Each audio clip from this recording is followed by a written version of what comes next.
Type number 1 basic maths. Type number 1 basic गणित के महत्वपूर्ण तथ्य कुछ हमारे पास हैं, जैसे कि लासा है, गुणनखंड है, मासा है, गुणज है, okay, factors, multiplication. Let start. लासा, व्हाट इज द लासा? लासा क्या होता है? ये होता है आपका लघुत्तम समापवर्तक।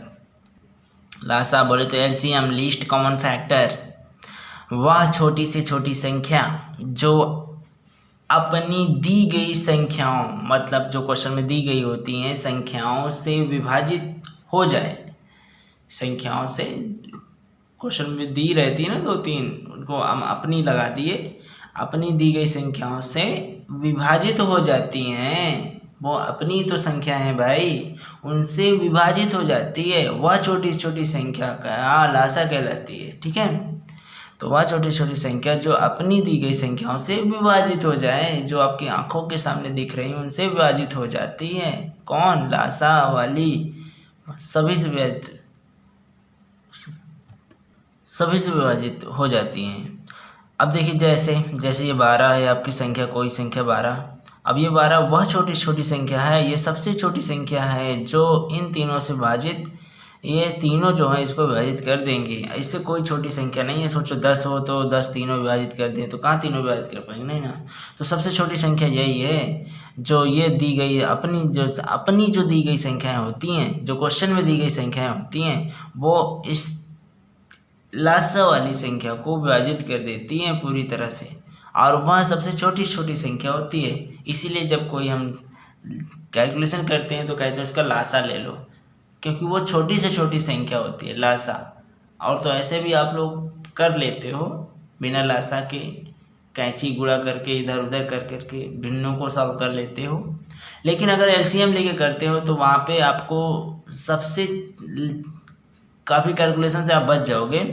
तो इसलिए लासा का ज़्यादा इस्तेमाल किया करो, एलसीएम ज़्यादा लिया करो। ठीक है, और कैसे एलसीएम लिया जाता है? जो दी गई संख्या होती है उनसे सबसे छोटी छोटी संख्या होती है, इसलिए कैलकुलेशन छोटी छोटी मतलब इजी लगा करती है। छोटे छोटे फैक्टर्स, गुणनखंड आते हैं। और अगर लासा नहीं लोगे तो इससे बड़ी भी होगी, जैसे कि यहाँ पे आपका ले लीजिए, आप 24 ले लीजिए, इससे बड़ी तो 24 भी ये तीनों विभाजित कर देंगे 24 को।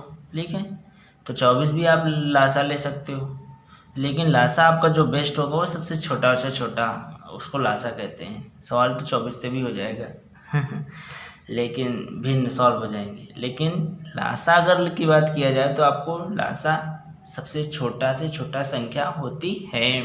चलिए अब गुणनखंड की बात करते हैं। फैक्टर, कोई संख्या जो अपनी गुणनखंडों से विभाजित हो जाती हैं, वही मतलब अपनी संख्या जो होती हैं गुणनखंड। कैसे? कोई संख्या है, हम किसकी बात कर रहे हैं? गुणनखंड। अब ये जो लासा और गुणनखंड दोनों आपस में यूँ बोले कि ये फर्स्ट पीढ़ी है तो ये इसकी नीचे वाली पीढ़ी है। अगर ये पिता है तो ये पुत्र है, और पिता के गुण पुत्र में होते हैं। जैसे कि ये अपनी दी गई संख्याओं से विभाजित हो जाता है, इसी प्रकार कोई संख्या अपने जो संख्या होती है अपने गुणनखंडों से विभाजित हो जाती है। जैसे कि कोई संख्या यहाँ पे ये 45 है, वो अपने गुणनखंड 45 के गुणनखंड कौन से होंगे? 1, 3, 5, 9, 15, 45।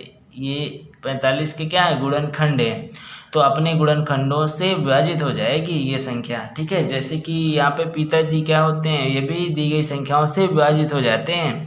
उसी के प्रकार जो गुणनखंड ये लासा का पुत्र होता है, और पुत्र में भी वही गुण होता है कि इसके जो गुणनखंड होते हैं हर एक गुणनखंड से ये विभाजित हो जाता है। इसी प्रकार हर एक संख्या से ये लासा जो आता है संख्या वो विभाजित हो जाती है। हर दी गई संख्या से लासा विभाजित हो जाती है। इसी प्रकार हर दिए गए गुणनखंड जो होते हैं संख्या को विभाजित कर देते हैं। अगर ये मेरा थोड़ा सा प्रयास था कि एक चीज़ जगह पे सारी चीज़ों को रख लूँ, तो लासा और गुणनखंड का थोड़ा सा रिलेशन बताया हूँ। अगर कहीं भी असुविधा होती है तो उसके लिए मैं क्षमा चाहता हूँ। चलिए, इस टाइप में बेसिक मैथ में महत्वपूर्ण फैक्ट में, इम्पोर्टेंट फैक्ट में हमने 2 अभी तक पढ़े, लासा और गुणनखंड फैक्टर बोले तो, ठीक है। अब हम पढ़ेंगे मासा और मल्टीपल। क्या पढ़ेंगे? मासा और मल्टीपल, जिसको हम गुणज कहते हैं। तो मासा क्या होती है? वह बड़ी से बड़ी संख्या जो अपनी दी गई प्रत्येक संख्याओं को विभाजित कर देती है। दी गई संख्याओं को विभाजित कर देती है। मासा जो होती है वो दी गई संख्याओं को विभाजित कर देती है। अब देखिए, मासा से ये पता चलता है कि मासा जो होता है वो संख्याओं को ही विभाजित कर देती, संख्याओं को ही काट देती है, हर एक संख्या को काट देती है। जैसे कि यहाँ संख्या 2, ये बड़ी से बड़ी संख्या है जो दी गई प्रत्येक संख्याओं को काट देती है। देखिए 2 इसको भी काट देगी, 2 को भी, 6 को भी और 10 को भी काट देगी, विभाजित कर देगी। तो प्रत्येक संख्या को काट देती है। कौन? मासा। मासा में इतनी हिम्मत कि प्रत्येक संख्या को काट देती है। मासा में इतनी हिम्मत, और क्यों नहीं, ऑफकोर्स पिता को तो पुत्र में क्या होती है? हिम्मत तो होती ही है ना। तो मासा यहाँ पे पिता है और ये बच्चे हैं। और लासा में फिर क्या बच्चे ही अपने पिता को काट रहे हैं, तो वो उनका संस्कार है। लासा का संस्कार, जैसे उसके पिता ने संस्कार दिए बच्चों को, वही कर रहे हैं। वहाँ पे बच्चे क्या पिता को ही काट रहे हैं। मासा में पिता जो है बच्चे को थपड़ जा रहा है और मासा का दोस्त जो है, जो उसके साथ रहता है, मल्टीपल बोलते गुणज, वो क्या करता है भाई? वो प्रत्येक गुणजों को विभाजित कर देता है। वो भी जैसे कि गुणज क्या है? 4 का गुणज क्या है? 4, 8, 12, 16। तो जो भी गुणज होंगे प्रत्येक गुणज को वो विभाजित कर देगा, प्रत्येक गुणज को गुणजों को विभाजित कर देगा। तो कोई संख्या जो अपने प्रत्येक गुणजों को विभाजित कर दे उसे गुणज कहते हैं। कोई संख्या जो अपने प्रत्येक गुणजों को मल्टीपल को विभाजित कर दे उसे गुणज कहते हैं। तो संख्या 4 जो कि प्रत्येक गुणज इसके 4, 8, 12 ये सब हैं, इनको विभाजित कर देगी, ठीक है। मासा भी बड़ी बड़ी संख्या जो विभाजित कर देगी, ये बड़ी से बड़ी है, इससे छोड़ तो एक भी है, एक भी सबको विभाजित कर देगी, ठीक है। आई होप आपको समझ में आया होगा। अब हम बात करते हैं पॉइंट नंबर 5, निम्नलिखित प्रश्नों का लासा तथा मासा ज्ञात करें। तो लासा तथा मासा ज्ञात करें, तो थोड़ा सा ये अलग टाइप से आपको दिए गए हैं एग्जाम्पल्स। ये आपके क्वेश्चन अगर आ जाए कि ये फर्स्ट है, इसमें बताइए कि इसका क्या होगा लासा, कितना लासा होगा। तो जब इस तरह से आपको 1, 2 और यहाँ पे 3, 4 पद दिए हुए हैं, कॉमा लगा है, तो ये अलग अलग संख्याएं हैं। अब इसमें जो देख सकते हो सिमेट्रिसिटी है, लेकिन सबसे बड़ी जो होगी इसमें पावर में वही उसकी लासा होती है। और जब सिमेट्रिसिटी हो तो सब में पाया जाता है वो मासा होता है। तो 7 की पावर 2 इसमें भी है, 7 की पावर 2 इसमें भी, 7 की पावर 2 इसमें भी, 7 की पावर 2 इसमें भी है, तो 7 की पावर 2 ही मासा होगी। 7 की पावर 3 मासा नहीं होगी, क्योंकि इसमें है, इसमें है, लेकिन इसमें नहीं है। तो 7 की पावर 2 ऐसी संख्या है जो सब में है, तो इसलिए ये मासा होगी, ठीक है। तो दी गई संख्याओं का मासा क्या होगा? 7 की पावर 2, और दी गई संख्याओं का लासा क्या होगा? 7 की पावर 10, ठीक है। जो सबसे बड़ा होता है वो लासा कहलाता है, क्योंकि लासा को तो अभी हमने बताया ना कि ये अपने बच्चों से ही कट जाता है। तो अगर ये बच्चा ये भी है, जब इसको काटेगा तो कट जाएगा, तो इसलिए 7 की पावर 10 रखा जाएगा। और कुछ होगा ये काटेगा तो कहाँ काट पाएगा? 7 की पावर 7 है, 7 की पावर 10 कहाँ काट पाएगा? तो इसलिए 7 की पावर 10 रखिए ताकि सभी बच्चे इसको काट सकें।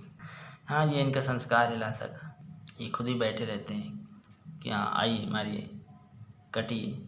हाँ, अब यहाँ पे देखिए सेकंड पॉइंट, यहाँ पे 2 की पावर 4, 7 की पावर 2 और 7 की पावर 3, 7 की पावर 4।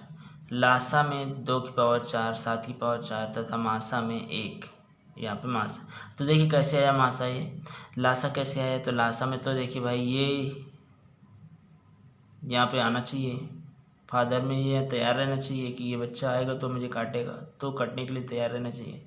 ये बच्चा आएगा, ये बच्चा आएगा, ये बच्चा आएगा, ये तो सब वैसे ही है, सबसे बड़ी कौन होगी? यही, तो यहाँ पे रखना चाहिए लासा में, ताकि ये सभी आए तो ये काट सकें इसको।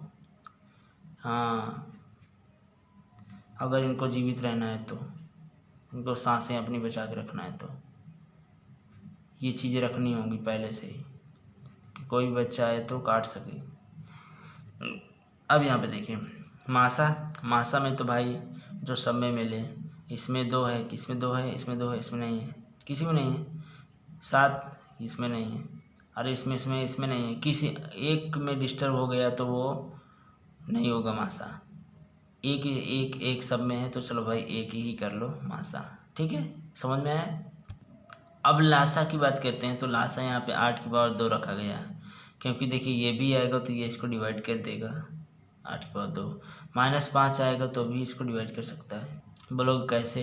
अरे भैया ये नीचे आएगा ना 8 की पावर 2, और ये जो अगर इसको डिवाइड करोगे तो 8 की पावर 5 ऊपर चला जाएगा, तो कट के 8 की पावर 3 बचेगा कि नहीं, डिवाइड हो गया कि नहीं, दशमलव नहीं आना चाहिए, बस कट गया। तो निगेटिव में जो सबसे कम घात का हो और जिसकी सबसे कम घात होगी वही सबसे बड़ा होगा, और सबसे बड़ा चीज़ हम लेते ही हैं ताकि छोटकवा आके काटे और बड़कवा भी आके काट सके, ठीक है। तो सबसे बड़े इन तीनों में सबसे बड़ी संख्या कौन है? 8 की पावर -2, यही तो है ना। तो लासा में तो सबसे बड़ी संख्या जाएगी ना 8 की पावर -2, ठीक है, लासा में। अब देखिए मासा में कौन सी जाएगी? सबसे छोटी संख्या जाएगी। सबसे छोटी संख्या इन दोनों में कौन सी है? यही है ना 8 की पावर -9। तो यहाँ पे 8 की पावर -9 ये सबसे छोटी संख्या है, और जब छोटी है तो बड़ी वाली में तो ऑलरेडी होगी, ये भी और बड़ी है, सबसे बड़ी है, तो इसमें भी ऑलरेडी ही होगी, ठीक है, 8 की पावर 9। अर्थात मासा का मतलब क्या है कि अगर यहाँ पे मासा है तो ये जो है, ये जो पिता इनको थपड़िया सके, इसके नीचे जाएगा, इसको काट दिया, इसके नीचे जाएगा, ये इसको भी काट देगा, ठीक है ना, काट देगा, इसके नीचे जाएगा तो ये नीचे आएगा, ऊपर जाएगा और ये काट देगा। तो ये मासा है, मासा अपने बच्चों को थपड़िया देता है। लासा खुद अपने बच्चों से थप्पड़ खा लेता है।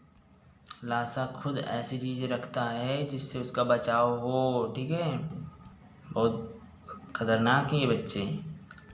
क्वेश्चन नंबर 6 आते हैं। तो यहाँ पे 24, 56 और 96 का गुणनखंड विधि से लासा तथा मासा ज्ञात कीजिए। तो 24, 56 और 96 का लासा मासा कैसे याद करेंगे? 24 है, 56 है, 96 है, तो 24 को 2 × 2 × 3 है, 2 की पावर 3, 3 की पावर 1 ऐसे लिख सकते हैं इसको। तो 2 की पावर 3, 7 की पावर 1, यहाँ 2 की पावर 5, 3 की पावर 1, ठीक है। अब देखिए आगे यहाँ पे तो हमें किससे? गुणनखंड विधि, जिस विधि से कहा जाए वही विधि करना होगा, ठीक है, गुणनखंड विधि से हल करना है। तो यही तो होती है गुणनखंड विधि। अगर भाग विधि से कहता तो फिर भाग विधि से हम लोग करते हैं। भाग विधि से होता तो हम लोग ऐसे ऐसे ऐसे बना के काट लेते, ठीक है। इन दोनों यहाँ 24, 56, 96 रखते हैं ना, 24, 56 और 96, और फिर हम यहाँ से 2 से काटना करते, फिर 2 से 3 से 4 से 5 से ऐसे काटते हुए चले जाते, ठीक है। इसे भाग विधि कहते हैं। और यहाँ पे गुणनखंड विधि से कहा तो गुणनखंड विधि से दिखाना होगा, ऐसे पूरा सिस्टम। अब आगे आइए यहाँ पे गुणनखंडों का कुल। अब यहाँ पे गुणनखंड कुल कितने आ रहे हैं? गुणनखंड कुल अभाज्य, गुणनखंड अभाज्य यहाँ पे लिखा हुआ ना, अभाज्य गुणनखंडों के कुल डाटा कौन कौन से हैं यहाँ पे? 2, 3, 7, 2, 3, 7 आ रहे हैं, ठीक है। तो 2, 3, 7। अब यहाँ पे लासा हेतु अभाज्य गुणनखंड के कुल 2, 3, 7 आए। तो लासा हेतु अब सबसे अधिक घात की अभाज्य। लासा हेतु क्या कॉन्सेप्ट होता है कि सबसे अधिक घात की अभाज्य गुणनखंड हो। तो सबसे अधिक दो तो है, लेकिन 2 सबसे अधिक कहाँ पे है? यहाँ पे। तो ये हमारी लासा में जाएगी। और 3 तो है, 3 की सबसे अधिक बड़ी घात कहाँ पे है? अरे कहीं पे नहीं है, चाहे जो भी ले लो ले लिए। और 7 की सबसे अधिक बड़ी घात लो, यही। तो इस तरह से यहाँ पे हम 2, 3, 7 सेटल कर लिए, और ये इस तरह से आपका ये लासा आ गया, ठीक है। तो इस तरह से आप क्या करिए, अभाज्य गुणनखंड को घात में लिख लिया करें, और फिर देखा करें कि कौन कौन से अभाज्य गुणनखंड यहाँ पे गुणनखंड हैं। तो कुल अभाज्य गुणनखंड यहाँ पे सीरीज में लिख लीजिए, 2, 3, 5, 7 हैं, कौन कौन से हैं। तो यहाँ पे लिख लीजिए 2, 3, 7 यहाँ पे यूज हुए हैं, तो यहाँ पे 2, 3, 7 लिख लीजिए। अब इसकी हाईएस्ट पावर देखते हैं, हाईएस्ट घात। तो 2 की अधिक घात कौन सी, वही लिख लीजिए। 3 की अधिक घात कौन सी, लिख लीजिए। 7 की अधिक घात कौन सी, वो लिख लीजिए, और यही आपका लासा होगा। अब आते हैं मासा के लिए। तो मासा सबसे कम घात की अभाज्य जो सभी में मिले। और सबसे कम घात की अभाज्य जो सभी में मिले। बताओ ये 7 सभी मिल रहा है, नहीं मिल रहा है तो ये मासम नहीं होगा। 3 सभी मिल रहा है, 3 सभी नहीं मिल रहा है तो ये भी मासम नहीं होगा। 2 सभी मिल रहा है, हाँ 2 सभी मिल रहा है, लेकिन सबसे कम घात इसमें क्या लिखा है, जो सभी से में कम मिले, जो सभी में से कम मिले। तो जो सब 2 की घात में सबसे कम यहीं पे है, कहाँ पे, 2 की पावर 3। तो 2 तो सब में मिल रहा था, अभाज्य सभी मिलती हैं, ठीक है। और अभाज्य नहीं ले सकते क्योंकि और सभी मिल ही नहीं रहे। लेकिन अब इसमें जो सबसे कम घात कौन सी है, 3 है, तो 5 भी, लेकिन लेंगे 3, मासा है ना, तो 2 की पावर 3, तो आंसर आ जाएगा आपका 8। तो मासा में बस 2 ही चीज़ ध्यान देना है कि अभाज्य ऐसी अभाज्य संख्या है, यहीं से छाटेंगे। 7 तो लेंगे, देख लीजिए 7 सभी में है क्या, नहीं है। 3 सभी में नहीं है, 2 सभी में है, तो यही देखना सबसे पहले जो सभी में मिले, ठीक है। उसके बाद चलो भाई मिल गई, उसके बाद देखना घात सबसे कम किसकी है। तो 2 सभी में है, लेकिन घात इसकी कम कितनी है, कम से कम कितनी है, 2 की पावर 3। बस यही से अकेला मिल रहा था, और इसकी घात कम से कम दूसरे स्टेप में ले लिया करें, और तीसरे में आंसर, ठीक है। पहले में आप अभाज्य ले लिया करें, 2 मिल रहा है, 3 सब में मिल रहा है, 7 सब में मिल रहा है, अगर मिल रहा होता तो ऐसे लिख लेते हैं। उसके बाद इनकी सबसे छोटी घात देखिए, 2 की सबसे छोटी घात कौन सी है, लिख लो। 3 की सबसे छोटी घात कौन सी है, लिख लो। है इस तरह से बस 2 स्टेप में आपका मासा निकल आएगा। और अगर दूसरा मासा दूसरे मेथड से तो भाग विधि से एक मासा निकाल सकते हो, लेकिन उसने गुणनखंड विधि से मासा निकालने के लिए कहा, तो इसलिए हमें ऐसे दिखाना पड़ेगा। चलिए भाई अब पॉइंट नंबर 7 पे आते हैं। भिन्न संख्याओं का लासा और मासा ज्ञात करने के हेतु कुछ सूत्र हैं भिन्न संख्याओं के लिए। अभी तुमने क्या किया, सिंपल थे, पूर्णांक संख्या में थे। अब भिन्न संख्या में यदि आपको संख्या दे दी जाए तो उनका अगर लासा मासा निकालने को कहे तो कैसे निकालेंगे। एक तो हमारा पॉपुलर जो सूत्र होता है, पहली संख्या दूसरी संख्या मासा गुणे लासा, ये तो सबको मालूम होगा, हमने लिख लिया था थोड़ा से रिवीजन के लिए। मेन तो यहाँ पे आता है भिन्न लासा। भिन्नों का लासा निकालना है तो भिन्नों का लासा बराबर हो जाएगा अंशों का लासा बटे हरों का मासा, ठीक है। अगर आपको भिन्नों का मासा निकालना है तो क्या हो जाएगा, भिन्नों का मासा बराबर हो जाता है अंशों का मासा बटे हरों का लासा, अगर मासा निकालना है तो, ठीक है। तो फिलहाल इस क्वेश्चन में हमें लासा निकालना है, तो कैसे निकालेंगे भिन्नों का। जैसे 4/5 है, 6/25 है, 8/15 है, तो भिन्नों का लासा बराबर हो जाएगा 4, 6, 8 का लासा और 5, 25, 15 का मासा। तो 5, 25, 15 का मासा अभी हमने बताया। सबसे छोटी अभाज्य संख्या इसमें कौन सी मिल रही है, 5, ठीक। और जो सब में मिले तो यहाँ पे 5 आ जाएगी, और यहाँ पे आपका आ रहा है, और ये लासा क्या होता है, ऐसी संख्या जो सभी से कट जाए, तो ये 24 होगी, ठीक है। तो 24/5 आंसर। मासा जो सभी को काट दे, लासा जो सभी से कट जाए, मासा जो थप्पड़िया दे, और लासा जो थप्पड़ खा ले। चलिए पॉइंट नंबर 8 पे चलते हैं, और यहाँ पे हमें लासा कुछ निकालने हैं। यहाँ पर भी भाग विधि से, ठीक है, बहुत गुणनखंड विधि से निकाल चुके हैं, लेकिन अब यहाँ पे हम थोड़ा सा बदल दिए। दशमलव में हम ले लिए 0.15, 0.025, 0.36 का लासा निकालना है। चलो ठीक है भाई, भाग विधि से निकालने दे रहे हैं। भाग विधि से निकालना है तो कैसे करोगे, सर्वप्रथम डेसिमल को ख़त्म करेंगे, अभी दशमलव को ख़त्म करेंगे। तो ख़त्म कैसे करोगे, सबसे बड़ा दशमलव ये है, 3 अंक का दशमलव मिल जाएगा।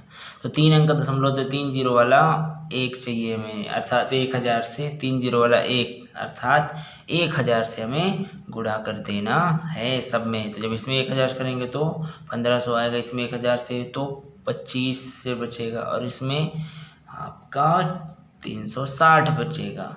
अब इन्हें जो अब आपने 1000 से गुणा कर दिया, तो जो आपके पास आएगा मान, अब उसी को हम लोग भाग विधि से हल करेंगे और लासा निकालेंगे। अभी आपने गुणा किया, बाद में फाइनल आंसर में भाग दे देंगे 1000 से, तब जाएंगे सही आंसर तक, ठीक है।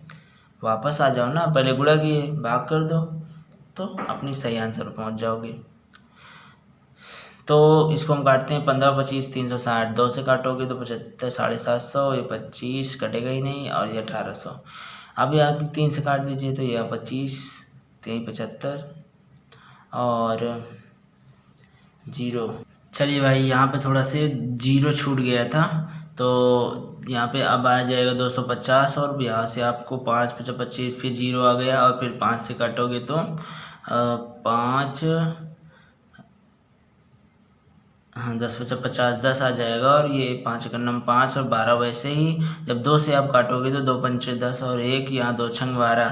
अब यहाँ पे ये अभाज्य संख्या है, ये भाज्य है, कोई बात नहीं। अब कोई यहाँ पे 2 भाज्य संख्या नहीं है जिसको हम काटें।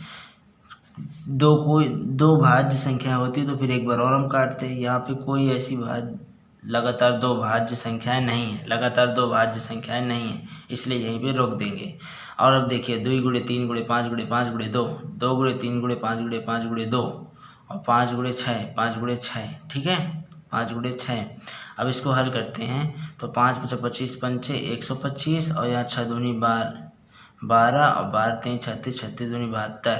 जब 72 और 1 × 125 करोगे तो आंसर आ जाएगा 9000, ठीक है 9000। और 9000 अब देखिए ये आपका क्या, ये लासा बता रहा है, ये क्या 9000 क्या बता रहा है, लासा। लेकिन अभी ये अभीष्ट लासा, क्या अभीष्ट लासा थोड़ी ना है। 1000 से हमने क्या किया था, गुणा किया था सभी संख्याओं में। तो जब सभी संख्याओं में हमने 1000 से गुणा किया तो हमें जो लासा है उसमें हम क्या करेंगे, हम ये गुणा करके आया है ना, ये लासा संख्याओं में 1000 का गुणा करके आया है ये लासा, तो हमें 1000 से भाग करना है ताकि उसका इफेक्ट ख़त्म हो जाए 1000 का। तो जब हम 1000 से इस 9000 में 1000 का भाग देंगे, 1000 का इफेक्ट ख़त्म करने के लिए 1000 से भाग देंगे तो तब आपका वो उन अंकों का लासा आ जाएगा। अभी तो ये इन अंकों का लासा आया जो 1000 गुणा करने के बाद, तो 1000 का इफेक्ट रहेगा कि नहीं इस लासा में, है ना। अब ये 1000 का लासे का इफेक्ट जो है उसको ख़त्म करने के लिए 1000 से भाग दे दीजिए इस लासा में। तो फिर जब भाग दोगे तो इफेक्ट 1000 का ख़त्म हो जाएगा, तो हमारी संख्या यही मानी जाएंगी। अर्थात ये संख्या, इन तीनों संख्याओं का लासा 9.0 आएगा, अर्थात 9 आएगा, ठीक है। अब 9 आने का मतलब है कि जब 0.15 यहाँ भाग में जाएगा, काटेगा तो कट जाएगा। 0.2 है, 2 अंक दशमलव ऊपर जाएगा, 900 900/15 कट जाएगा आराम से। 15 छक्का 90 कट गया। इसी तरह यहाँ पे 0.25 नीचे जाएगा, ऊपर 9000 और नीचे आपका 25 कट जाएगा ये भी। इसी तरह 36 जाएगा, 900/36, ठीक है, सब काट देंगे।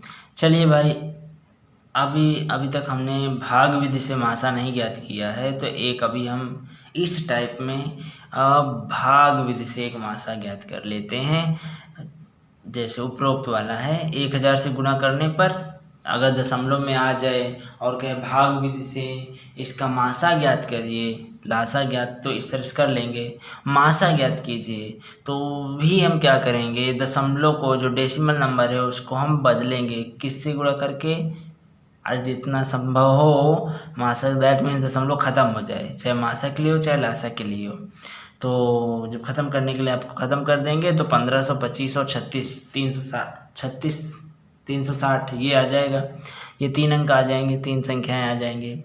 इनका भाग विधि से मासा करना है तो कैसे करोगे भाई, सबसे पहले 25 का आप दे दीजिए भाग 15 में, किसी में भी देंगे तो पूरा कट गया था। 25 अभी बचा है। भाजक इंपॉर्टेंट होता है, न तो भागफल और न ही सेकफल, भाजक इंपॉर्टेंट होता है। तो यहाँ पे 25 यहाँ रख लीजिए और कौन सी संख्या नहीं, 360 उसको लाइए। अब इससे भाग दीजिए, तो 25 का नाम 25 गया, 11 आ गया, 25 चौको 100 हो गया और यहाँ पे 10 आया। अब यहाँ पे ये उधर आएगा, 25 दूनी 10 दूनी 20, 5 आया, ये उधर आएगा तो 5 दूनी पूरा कट गया ना ये यहाँ पे। तो आंसर आपका आ गया क्या, भाजक 5 आया, अर्थात मासा कितना आया, 5। तो भाई ये अभी हमारा मासा थोड़ी ना होगा, इसको मासा बनाने के लिए वो दशमलव वाले का, तो इससे हम क्या करेंगे, इस मासा को अभीष्ट मासा जो होगा हमारा, अभीष्ट मासा होगा 5/1000 से अब भाग दे दीजिए, क्योंकि 1000 का इफेक्ट ख़त्म करिए संख्याओं से, तो ये आ जाएगा 0.005, ठीक है। ये आपका राइट मासा होगा। अब ये आपका ये जो मासा है जो दशमलव दी गई संख्याओं को, प्रत्येक संख्याओं को काट सकता है, आराम से, कोई दशमलव नहीं आएगा। ठीक है, इसके काटने के बाद अगर इससे कटवाओगे ये वाले मासा से तो फिर दशमलव में बना रहेगा दशमलव संख्या। अब अगर इससे आप कटवाओगे तो फिर दशमलव संख्या में भागफल नहीं आएगा, पूरा पूरा कट जाएगा। ठीक है, पूरा पूरा कटने का मतलब है कि संख्या दशमलव में ना हो। तो अब आप ही बताइए कि इससे काटने से दशमलव संख्या रहती है। ठीक है, जैसे कि संख्या आपकी 0.15 ये पहली संख्या है। ये जब 5 से काटोगे तो आपका दशमलव में तो संख्या रहेगी ना 0.3। जब आप इससे काटोगे तो फिर दशमलव में थोड़ी ना रहेगी। 2 अंक शिफ्ट होकर एक अंक पर बढ़ जाएगा, 5 3 15 30 आंसर आ जाएगा।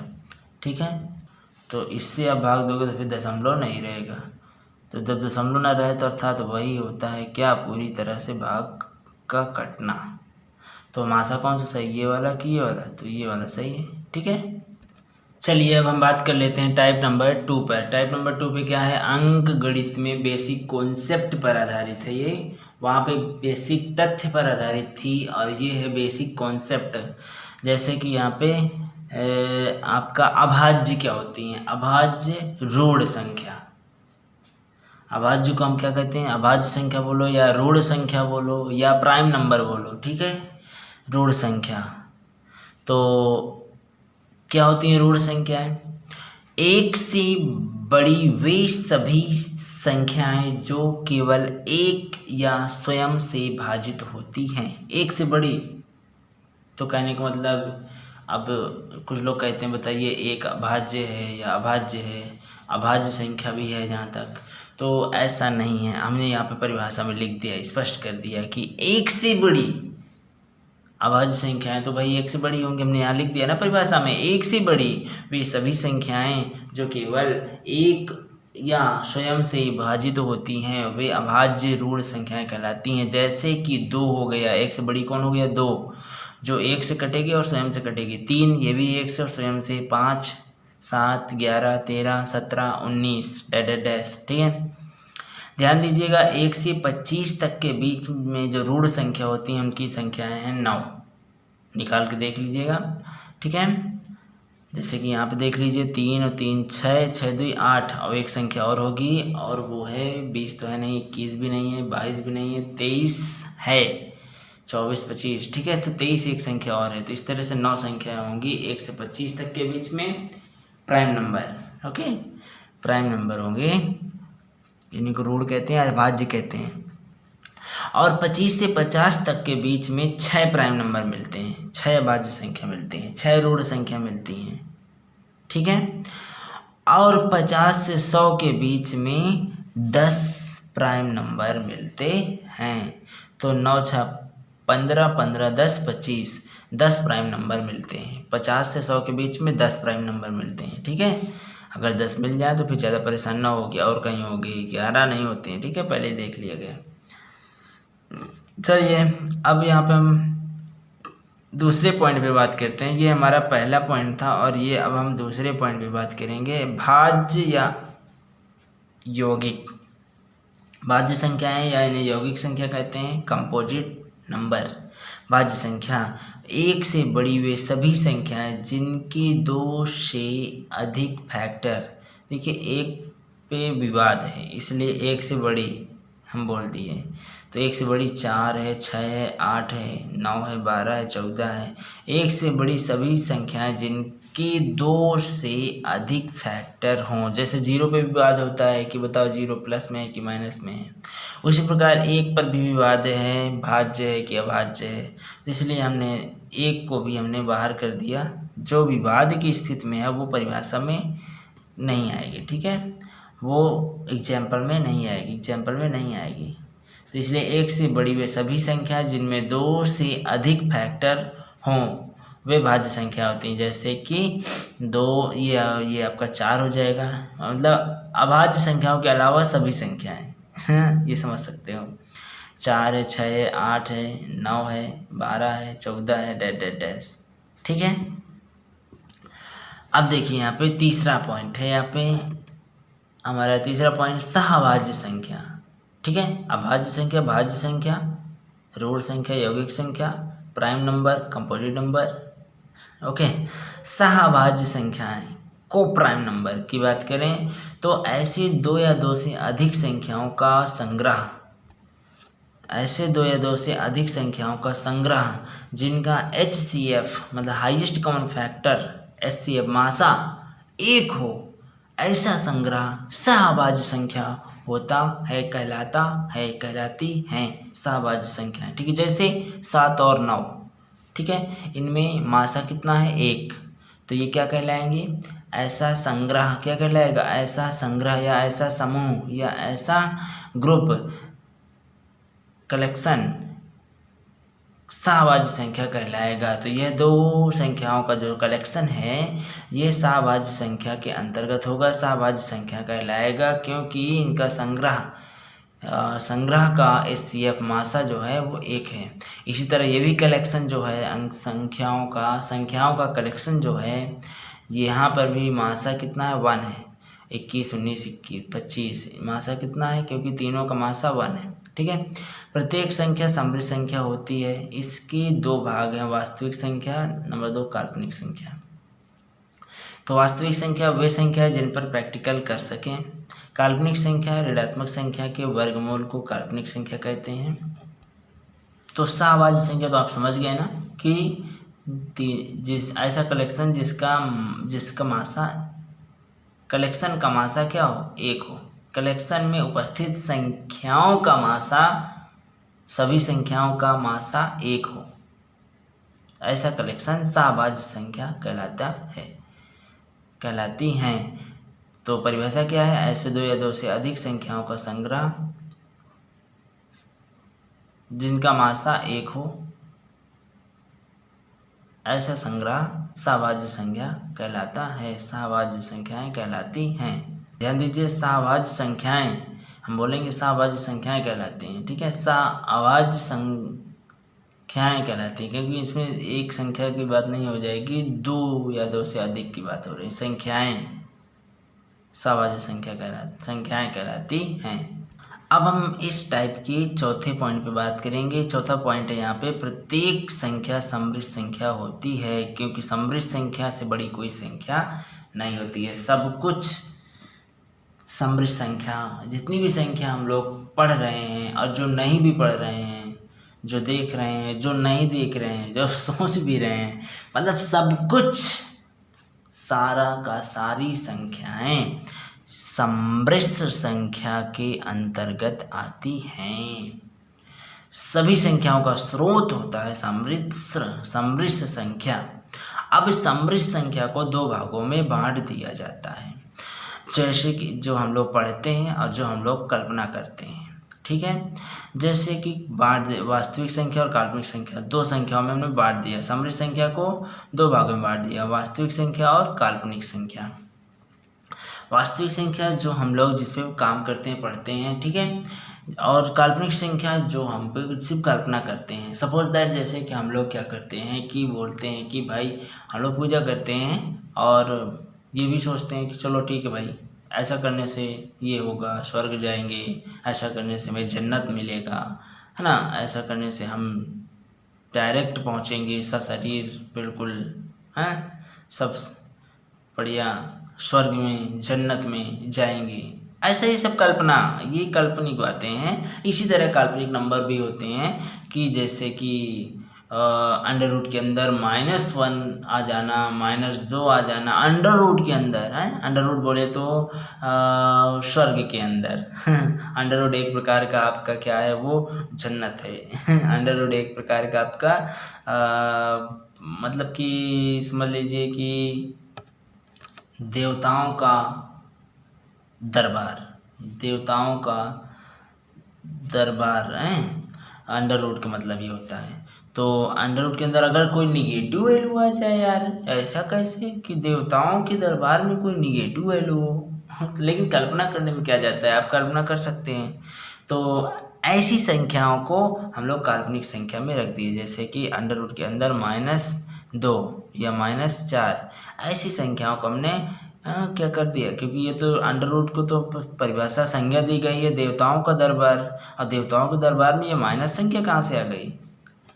लेकिन क्या बात है, कल्पना तो कर ही सकते हैं, -4 तो कर लोगे तो फिर क्या होगी, ये वास्तविक संख्या थोड़ी ना होगी। हमने कहा कि ये देवताओं के अंडर में तो यार +4 होना चाहिए, ये होना चाहिए। तो भाई ये तो वास्तविक संख्या है ना, तो ठीक है। अगर -4 भी कोई कह रहा है कि होती है तो चलो ठीक है, होती भाई कल्पना वाले में डाल दो, काल्पनिक संख्या में। या होगी तो होगी भाई, देखा जाएगा, काल्पनिक संख्या में डाल दो, ठीक है। अभी तक कुछ नहीं हुआ ऐसा, अंडर रूट में कभी नेगेटिव वैल्यू नहीं देखी गई है, ठीक है। अगर है तो हम उसे काल्पनिक में डाले दे रहे हैं ना, काय टेंशन ले रहे हो और वास्तविक में तो अभी नहीं देखा गया है, तो हम लोग यहाँ पे वास्तविक में नहीं डालेंगे। एक बात समझ लीजिएगा, वास्तविक संख्या प्राय हम किताबों में पढ़ते हैं और किताबों में कह दिया जाता है कि अंडर रूट के अंदर can not be negative, can not be negative number exist in the under root. Okay, वर्गमूल में निगेटिव संख्या एग्जिस्ट नहीं करेगी वास्तविक संख्या के लिए, ठीक है। तो आइए यहाँ पे वास्तविक संख्या वे संख्या है जिन पर प्रैक्टिकल कर सकते हैं। ऑब्वियस सी बात है, जिस पर प्रैक्टिकल करें, जो चीज़ें हम किताबों में पढ़ते हैं, किताबों पर हम कैलकुलेशन करते हैं, वो सारी चीज़ें हमारी क्या होती है, वास्तविक संख्या होती है, ठीक है। चाहे वो परिमेय हो चाहे अपरिमेय हो, हम किताबों पर परिमेय अपरिमेय हर चीज़ों की डिस्कस करते हैं, अपरिमेय संख्याओं को भी हल करते हैं, अपरिमेय संख्याओं को भी भाग देते हैं। वो अलग बात है कि वो आसान तो होती है और पुनरावृत्ति नहीं होती है, अनावृत्ति होती है, अशांत होती हैं। कौन? अपरिमेय संख्याएं। अपरिमेय संख्याएं अनावृत्ति अशांत होती हैं, अनावृत्ति और अशांत होती हैं अपरिमेय संख्या, ठीक है। तो वो अलग बात है, लेकिन भाग देने पर तो आता होता है ना यार। चलो ठीक है, तो परिमेय अपरिमेय वो सारी चीज़ें क्या हो गई, वास्तविक संख्या हो गई। काल्पनिक संख्या क्या होती है, तो ऋणात्मक संख्या के वर्गमूल को काल्पनिक संख्या कहते हैं। बात समझ में आई? ऋणात्मक संख्या के वर्गमूल को हमने क्या संख्या दी थी, ये देवताओं का दरबार है। देवताओं के दरबार में जब ऋणात्मक संख्या को मान लेंगे तो वही से शुरू हो जाता है कल्पना, तो इसे कहते हैं काल्पनिक संख्या। वर्गमूल के अंदर ऋणात्मक संख्या को काल्पनिक संख्या कहते हैं। समझ में बात? ऋणात्मक संख्या के वर्गमूल को काल्पनिक संख्या कहते हैं, जो प्रैक्टिकली नहीं होता है, क्योंकि किसी भी संख्या का वर्गमूल ऋणात्मक नहीं होता है, वर्गमूल ऋणात्मक नहीं होता है। तो अब ध्यान दीजिए, यहाँ पे ध्यान दें कैसे ये अनअस्तित्व में हो गया, ये अस्तित्वहीन हो गया है। ऋणात्मक नहीं होता इसका मतलब अगर कोई है तो वो अस्तित्वहीन है, अस्तित्व नहीं है उसका, क्योंकि अंडर रूट के अंदर ये निगेटिव संख्या तो हो ही नहीं सकती, तो ये तो अस्तित्वहीन है। अगर हो गया तो कैसे अस्तित्वहीन हो गया, देखिए ज़रा ध्यान दें। -4 वास्तविक संख्या और अंडर रूट वर्गमूल भी अस्तित्व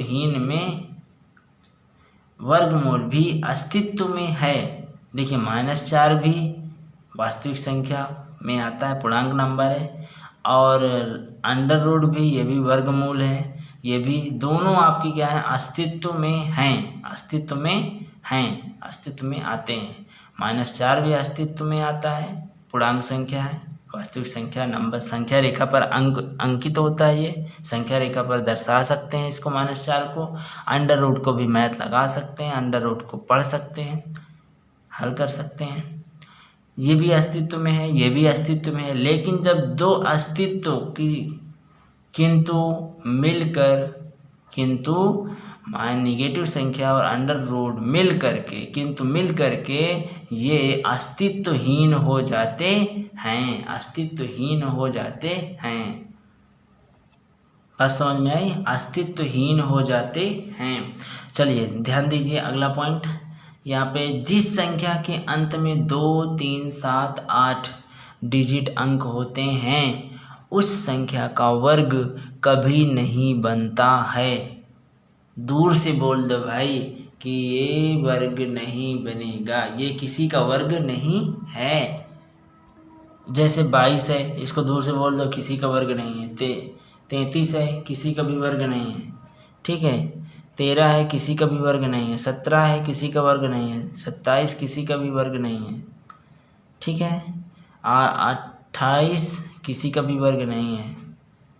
18 किसी का भी वर्ग नहीं है। 8 किसी का भी वर्ग नहीं है, ठीक है ना।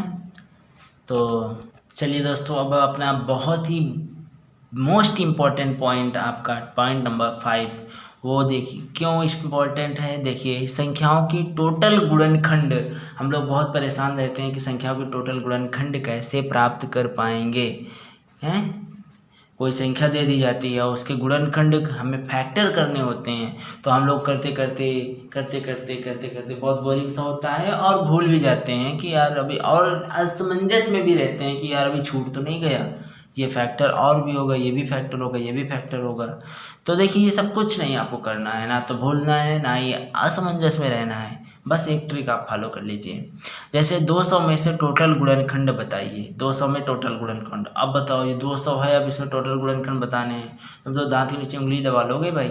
हाँ, कि इसके गुणनखंड तो बहुत सारे होंगे, बहुत सारे नहीं है भैया, 3 और 3, 3 6, 3 9, 3 12, बस 12 ही है, ठीक है, बहुत सारे नहीं हैं। वो कैसे, जरा देखिए 200 का अभाज्य गुणनखंड, अगर सबसे पहले आप अभाज्य गुणनखंड कर लीजिए। जो संख्या के गुणनखंड आपको निकालने हैं, फैक्टर निकालने हैं, टोटल फैक्टर निकालने हैं, तो उसका क्या करिए, सबसे पहले उस संख्या का अभाज्य गुणनखंड निकाल लो। अभाज्य गुणनखंड निकालोगे, 2 गुणे 2 गुणे 5 गुणे 5 गुणे निकाल लोगे। फिर उसके बाद 2 की पावर 3, 5 की पावर 2, ऐसे कर लो, ठीक है। ऐसे करने पर आपको क्या होता है कि 2 3 बार लिखा हुआ है, ठीक है। तो 1 2 3, यहाँ पे आप शुरू करिए भाई। आपको अगर टोटल फैक्टर बताने हैं तो जो घात में होता है उसमें 1 बढ़ा दीजिए। देखिए यहाँ पे 3 है तो 3 + 1, और यहाँ पे घात में कितना है, 2 है, तो यहाँ पे 2 + 1, तो 3 + 1 4 हो जाएगा, 2 + 1 3 हो जाएगा, 4 3 12, 12 फैक्टर होंगे टोटल, ठीक है। ये छोटी सी कैलकुलेशन थी। टोटल नंबर ऑफ गुणनखंड फैक्टर कि इस मेथड से निकाल सकते हो। 3 है तो 4 और 2 है तो 3, तो 4 3 12, 12 फैक्टर होंगे, ठीक है। अब चलिए यहाँ तक सीमित रहिए, हमें तो फैक्टर निकालने, फैक्टर की संख्या नहीं निकालनी है, फैक्टर निकालने हैं। तो 2 की पावर 2 को पहले आप 3 बार लिखिए, 3 बार नहीं, 2 को 0 से स्टार्ट करिए। कहाँ से, 0 से स्टार्ट करिए, 3 पे ख़त्म करिए। 2 की पावर 0, 2 की पावर 1, 2 की पावर 2, 2 की पावर 3, ये देखिए हो गया। इसी प्रकार यहाँ पे भी 0 से स्टार्ट करिए और 2 तक लिख डालिए। 5 की पावर 0, 5 की पावर 1, 5 की पावर 2, यहाँ पे लिख लीजिए साइड में। ऐसे लिखने का तरीका होगा, ठीक है। 2 की पावर 0, 2 की पावर 1, 2 की पावर 2, 2 की पावर 3, 2 की पावर 0, 2 की पावर 1, 2 की पावर 2, 2 की पावर 3, ऐसे आप लिख लीजिए। और 5 की पावर 0, 5 की पावर 1, 5 की पावर 2, ऐसे लिख लीजिए। अब क्या करेंगे, अब देखिए भाई, इससे अब 3 मिला दो, 3 मिल गया, इससे भी 3 मिला दो, 3 मिलेंगे, इससे भी 3 मिला दो, 3 मिलेंगे, इससे भी 3 मिला दो, 3 मिलेंगे, तो कितनी बार मिले, 12 मिल जाएगी नहीं। इससे जब आप मिलाओगे तो ये है क्या, 2 की पावर 0 है क्या, 1, 1 का जब सब में बोलोगे, सब में इसको कैलकुलेट कर लो, 1 है, ये क्या है, 5 है, ये है 25 है। और जब 1 का 1 5 25 में करोगे तो 1 5 25 ही तो रहेगा, ठीक है। अब यहाँ पे 2 की पावर 1 का मतलब होता है 2। अब 2 का इन सब में गुणा कर दो, सब तीनों मिला दो। 2 1 9 2, 2 5 10, 2 25 50, तो 2 10 50, ये आ गया ना। अब ये बचा 2 दूना 4, 4 को इन तीनों में भिड़ा दो, 4 1 9 4, 4 5 20, 25 चौको 100, ये देखिए 4 1 4 5 20, 25 चौको 100। अब ये क्या, 2 की पावर 3 का मतलब 8 होता है, 1 2 3, तीनों में भिड़ा दो, तो 8 को यहाँ पे 8 आएगा, 8 5 40, और यहाँ पे 25 8 200, 8 8 5 40, 25 8 200। तो देख ले रहे हैं आपने, अब कहीं कुछ बचा हुआ है, नहीं बचा हुआ है ना, अब कहीं कुछ भिड़ाना है नहीं। इसके 3 इसमें भिड़ गए, इसमें भी 3 भिड़ गए, इसमें भी 3 भिड़ गए, देखिए ना 3 लाइन गई हैं, और यहाँ भी 3 लाइन गई हैं। तो इस तरह से आपका 3 चौक 12, तो यहाँ से आपके 12 फैक्टर आएंगे। और कौन कौन से फैक्टर आएंगे, ये फैक्टर आएंगे। और जो भी गुणनखंड होते हैं अपनी दी गई संख्याओं को विभाजित कर देते हैं। तो ये किसका दोस्त होता है गुणनखंड, ये लासा का दोस्त होता है। लासा के भी सारे बच्चे इसको थप्पड़ लगा देते हैं गुणनखंड, जो गुणनखंड किसका है, ये 200 का है, तो ये सब इसको काट देंगे, 1 भी काट देगा, 5 भी काट देगा, 25 भी काट देगा, ठीक है। तो लासा का दोस्त है इसलिए काट देगा, काट देगा, काट देंगे, सभी गुणनखंड इसको दी गई संख्या को काट सकते हैं। तो बताइए दोस्तों, आपको कैसी लगी ये ट्रिक और समझ में आया कि नहीं। किसी भी संख्या का हमें गुणनखंड निकालना है तो सबसे पहले अभाज्य गुणनखंड में उसको व्यक्त करेंगे और उसके बाद उसकी पावर में लिखेंगे, ठीक है। अब अगर 3 आ जाए तो पहले हम 2 ही का करेंगे, फिर 2 का निकालने के बाद फिर 3 में पहुंच जाएंगे, ठीक है। चलिए दोस्तों, अब हम टाइप नंबर 3 पे आते हैं। और टाइप नंबर 3 में होता है भाज्य और भाजक में दशमलव की उपस्थिति पर। ठीक है। भाज्य और भाजक में हम दशमलव की उपस्थिति पर विवेचना करेंगे और हम कुछ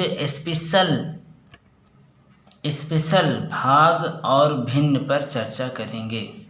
तो चलिए पहले हम करते हैं दशमलव की उपस्थिति पर चर्चा, फिर हम भाग पे करेंगे, भिन्न पे करेंगे। चलिए, तो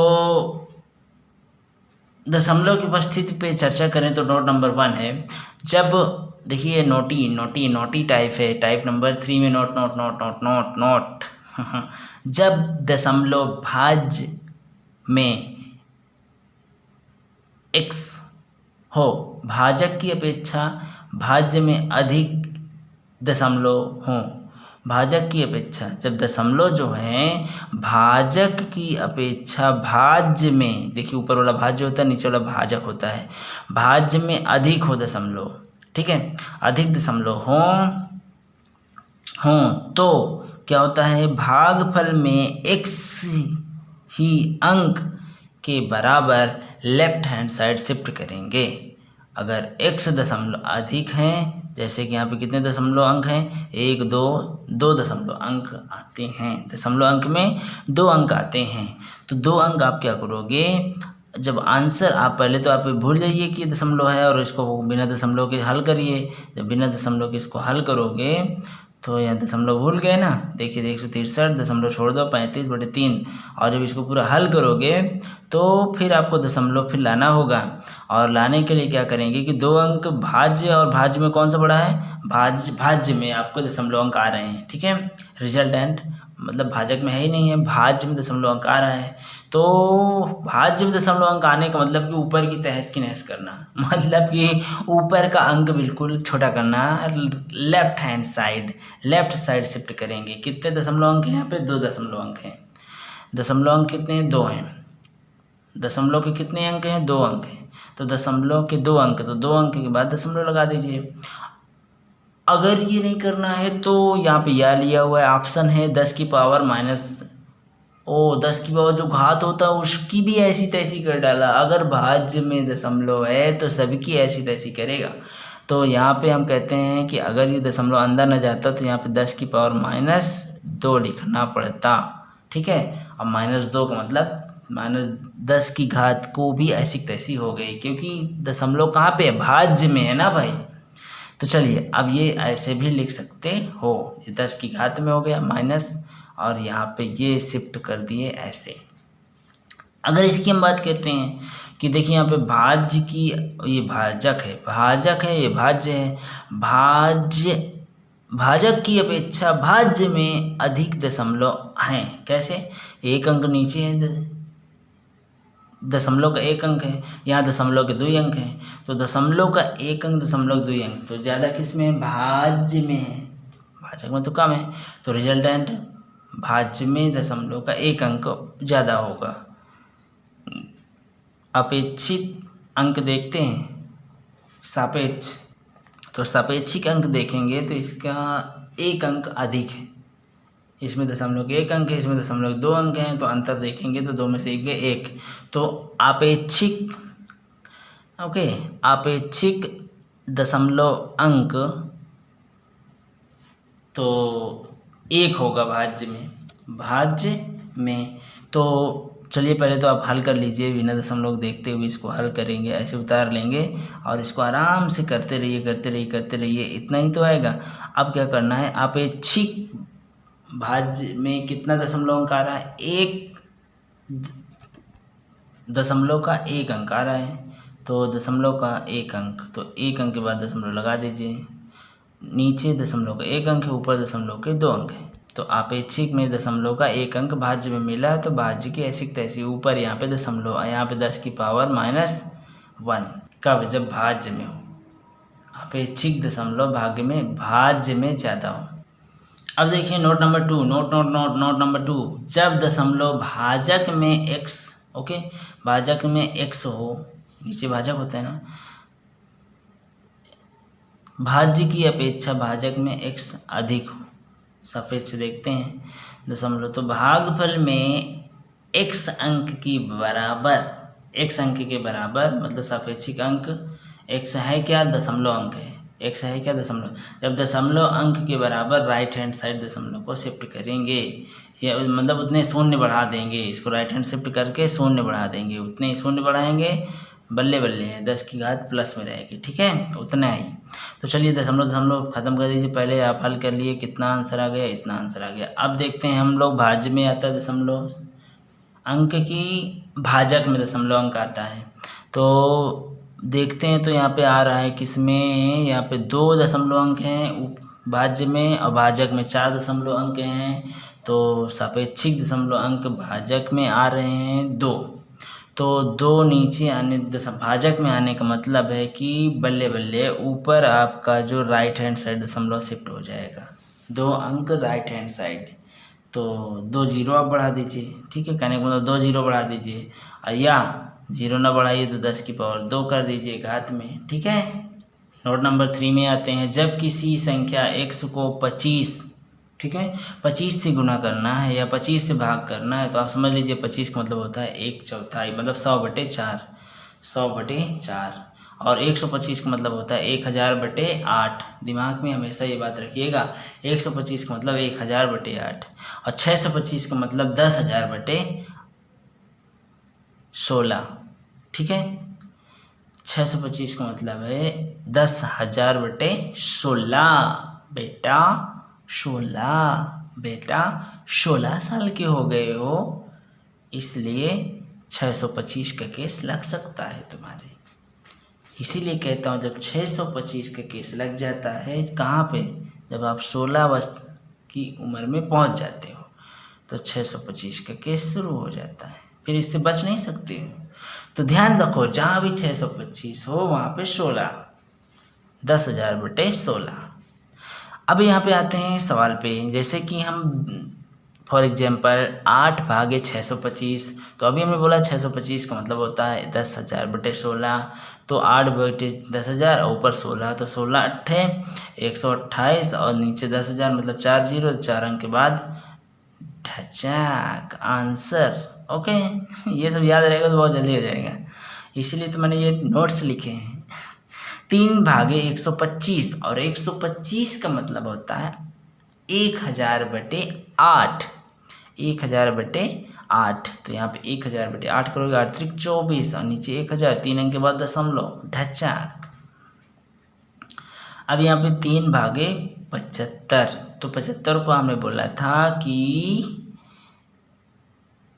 300, 3/4 मतलब 3/4 है ये 75, 3/4 किसका, 100 का, किसका, 100 का।